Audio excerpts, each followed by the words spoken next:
Today we're going to talk about why your taste in wine is basic. Where is it? Watch your glass, do not break anything. We're going to talk about why your taste in wine is basic.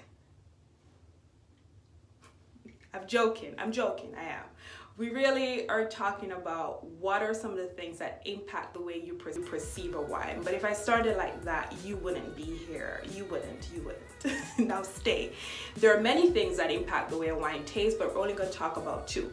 One, frame of error. That is a statistics term that talks about using the wrong sampling, and it translates into wine because the wines you like will impact the way you perceive other wines. For example, if you love big bold reds, you're gonna have a lot of difficulty enjoying sometimes a nice light white wine.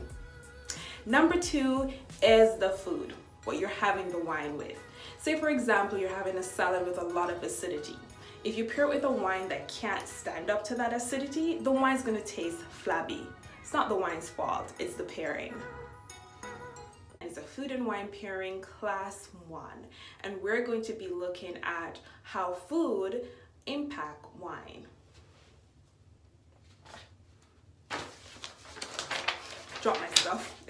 It's hard being the director, the actress, the cameraman, what else they have on set, the clothing designer, the makeup artist, the hairdresser.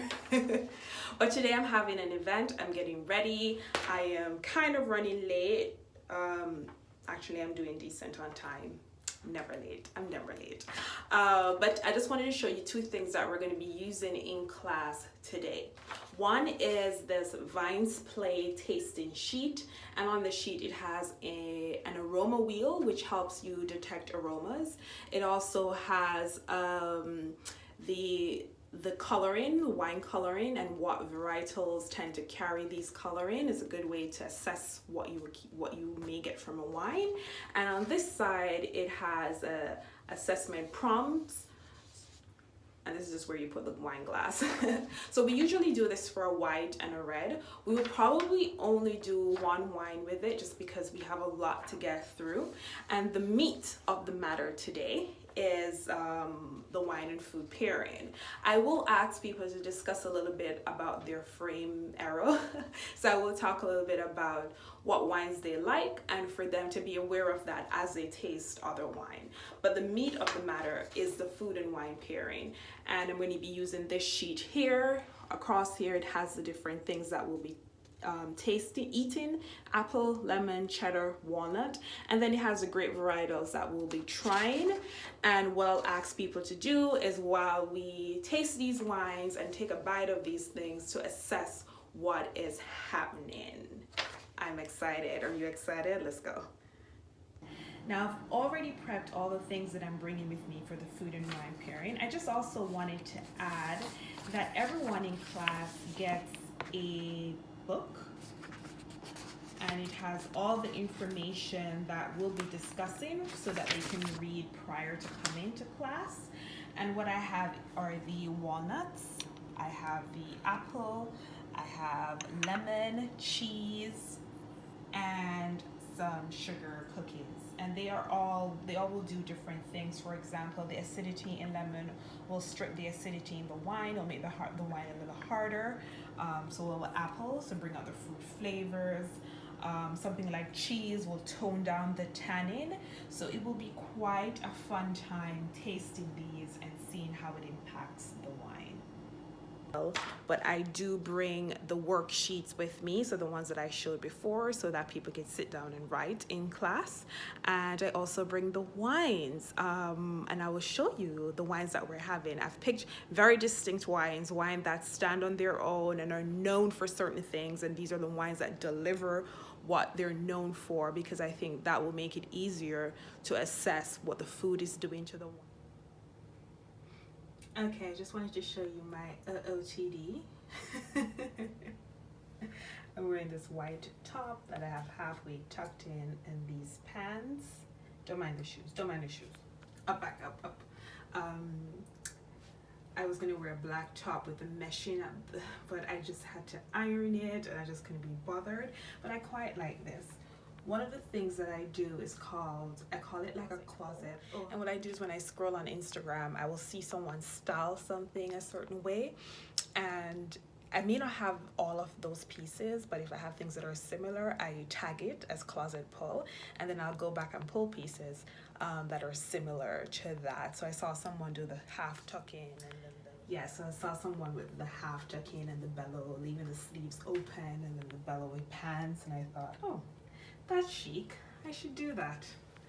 And here I am, doing it.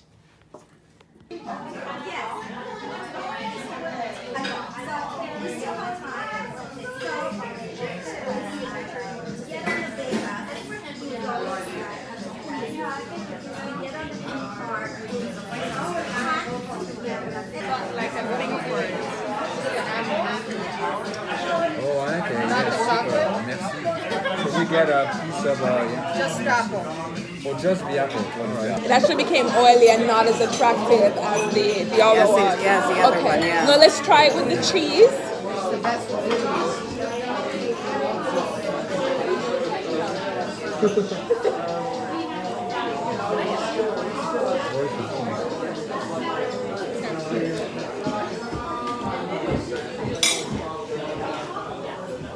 So, cheese, fun fact, is probably one of the worst pairing to go with a wine. Oh. It works with this one because what the cheese is doing is bringing back the balance of the wine that all the acidity strips. Because cheese, the whole phenomenon, the whole Fat, because it's fat and oily. yes, it's fat. So the whole idea of why people started doing wine and cheese is because years ago, before wine was more refined and you could sit down and actually drink a glass of wine, it had a lot of tannin, especially the red, and it was very aggressive. And the only way to actually enjoy a wine was to use the cheese. And they used to put lead in wine too. Don't ask. A lot of people died from lead poisoning, but they used to put lead in wine. And the cheese would tame down the acidity and the tannin, which comes from like the skin and the stem of the grape. So that was the only way to drink wine. And that's where we've gotten our wine and cheese pairing. But cheese is fatty. It coats your mouth. The wine needs to be strong to be able to cut through all of that fat. It's actually not the greatest, but It's awful. you can see, like if you have had something that's high in acidity that has stripped the wine and you want to bring the wine back into balance, you put dairy. It's like drinking tea. If you are making tea and it's too strong, if you add more water, the tea is gonna just taste bitter and weird. If you add sugar, when you drink it, it'll mask it for a little bit, but the bitterness won't go away. The only thing you can do to tone down bitterness in tea is to add milk. And it's the same thing with wine and cheese pairing.